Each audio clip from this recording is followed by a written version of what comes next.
UMKM kudu punya mental hub. Hub itu HUB ya, di eja. Jadi hub ini apa sih, kayak gimana tuh? Gua sebelumnya mau cerita dulu. Gua ya mungkin minggu kemarin ngopi ya ke tempat yang ya lumayan ya cozy ya.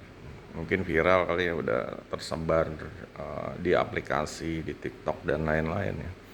Cuma permasalahannya setelah datang ya emang ngopinya tuh kopinya enak ya. Gue pesan kopi black ya. Dan itu enak banget ya. Asem, enak gitu. Pahitnya benar-benar apa sih, bikin nagih gitu ya. Cuma permasalahannya adalah ya gitu doang gitu. Orang datang mesen, duduk, bayar, pulang gitu. Nah di sini kalau gue bilang apa ya, kalau cuma ngandalin servis pelayan, ngandalin tempat cozy, untuk harga harga juga apa ya, kalau tempat-tempat kayak gitu harganya emang agak mahal. Cuma ya harusnya harus lebih ya, harus ada servis lebih. Nah disinilah kekurangannya, kelemahannya gitu. Jadi orang nggak pulang nggak dapat, kayak nggak dapat apa-apa itu, kayak nggak, ya cuma minum minum kopi doang, tempat nongkrong doang ya. Di zaman sekarang kalau bisa kita harus lebih dari itu gitu. Gue juga kemarin ke resto ya, ya pokoknya tempat makan, dan begitu juga makanannya enak. Cuma habis makan ya udah pulang. Nah, jadinya apa ya? Ini Indonesia kalau kayak gini bakalan kesulitan ya. Mungkin ya orang nyoba sekali dua kali nggak ada apa-apa ya udah gitu. Jadi kayak jangka panjangnya nggak ada. Makanya dengan adanya mental hub itu diharapkan orang jadi lebih apa ya, terikat ya, terikat akan balik lagi dan akan berusaha untuk apa sih, boleh dibilang mempromosiin usaha UMKM-nya dari mulut ke mulut ya. Pokoknya gimana caranya biar udah udah terbantu, tertolong, udah berjasa, dan mereka pasti akan mati-matian untuk masarin. Nah inilah yang dimaksud hub ini. Terus gimana caranya? Ya salah satunya adalah dengan ya inisiatif dari pemilik usahanya ya. Sebenarnya kalau gue lebih suka personal branding ya, dibanding personal branding ownernya, dibanding mengandalkan karyawannya atau staffnya ya, entah itu ya pokoknya yang ya pokoknya yang jaga deh gitu. Nah di sini gue harapkan sih personal brandingnya. Cuma kadang kan owner taunya kan gue udah modal, maunya dapat untung seperti itu, yang kerja orang lain deh gitu. Itu sistem kayak gitu udah apa ya, zamannya tuh udah lewat gitu. Sekarang ya owner ya harus benar-benar ikut kotor tangannya ya. Ya itulah tantangannya, dia harus bisa bagi waktu. Kalau usahanya banyak dia harus bisa bagi waktu gitu. Nah terus untuk hubnya sendiri, hub ini sebenarnya boleh dibilang artinya ini penghubung ya. Nah inilah, jadi gimana caranya ya, kalau misalnya kayak cafe, resto ini, meja-meja ini orang akan terhubung, orang akan tahu, kenal, cerita, orang akan ya pokoknya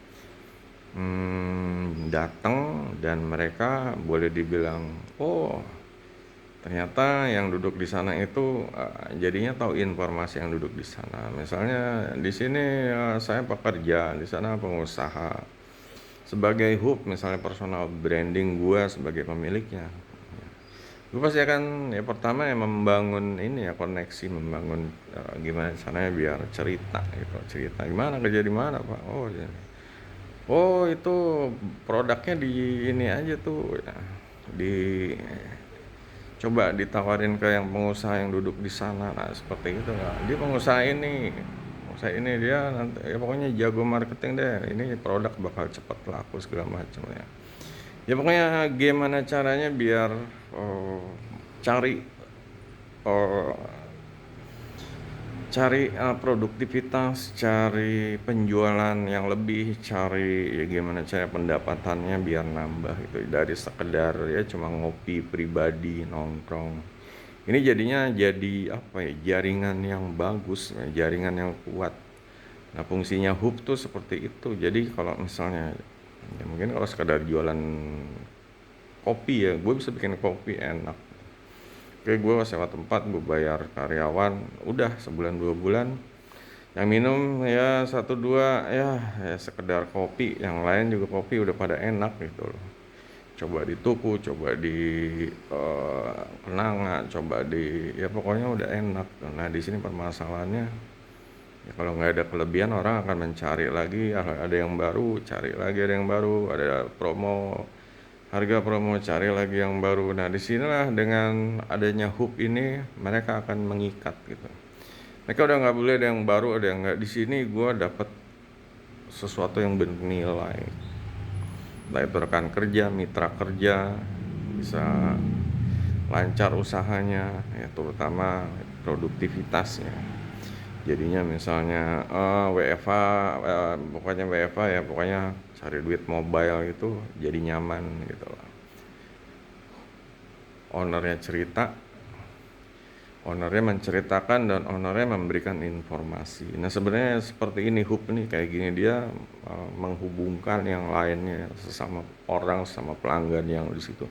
Nggak cuma pelanggan, karyawannya juga. Di sini dia emang benar-benar memaksimalkan produktivitas manusia gitu ya, orang gitu. Nah ini yang dibutuhkan ya. Jadi nggak sekedar jualan, tapi gimana caranya biar ya orang dapat sesuatu ya, dapat sesuatu yang lebih dari sekedar apa yang ditawarkan gitu ya. Kalau ditawarkan kayak di kafe kopi, ini dia akan lebih dapat dari itu ya. Datang ternyata dapat peluang, datang dapat peluang seperti itu. Ini ya seharusnya bagus ya, seharusnya hal yang bagus ya. Mungkin dicoba, kalian punya usaha dicoba, pasti akan ada perbedaan besar ya, perbedaan besar hasilnya deh gitu, untuk usahanya. Jadi dengan mental hub menjadi nilai tambah untuk para UMKM ya, nggak cuma ya pokoknya di online juga gitu, nggak cuma offline tapi online juga gitu ya. Oke guys.